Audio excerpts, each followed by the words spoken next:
അപ്പോൾ ഇന്ന് north Indian ഡിഷായിട്ടുള്ള കിച്ചടിയാണ് ഞാൻ ഉണ്ടാക്കുന്നത്.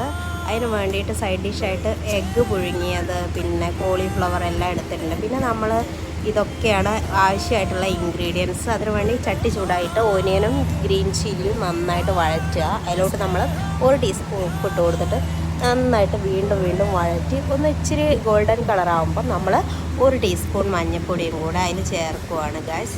മഞ്ഞൾപ്പൊടി ചേർത്തതിന് ശേഷം നമ്മൾ ഒന്നുകൂടെ വഴറ്റിയിട്ട് അതിലേക്ക് തക്കാളി ഇട്ട് കൊടുത്തു. 1 തക്കാളി 1 ഉള്ളി മതി. പിന്നെ അതിലോട്ട് ക്യാരറ്റ് ഇട്ട് കൊടുത്തു.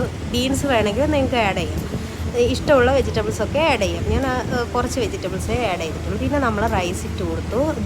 മറ്റേ മസൂർ ദാലും മറ്റേ മൂങ് ദാലുമാണ്. പിന്നെ അതിന് ശേഷം എഗ്ഗ് ഞാൻ വെറൈറ്റി ആയിട്ട് ഇഞ്ചിയും വെളുത്തുള്ളി പേസ്റ്റൊക്കെ ഇട്ടിട്ടാണ് ഫ്രൈ ചെയ്തിട്ടുള്ളത്. പിന്നെ റൈസ് സെറ്റായി. പിന്നെ മോനിതേ ഉറങ്ങുവാണ്, നല്ല ഉറക്കത്തിലാണ് ആൾ. അപ്പോഴാണ് ഈ പരിപാടിയൊക്കെ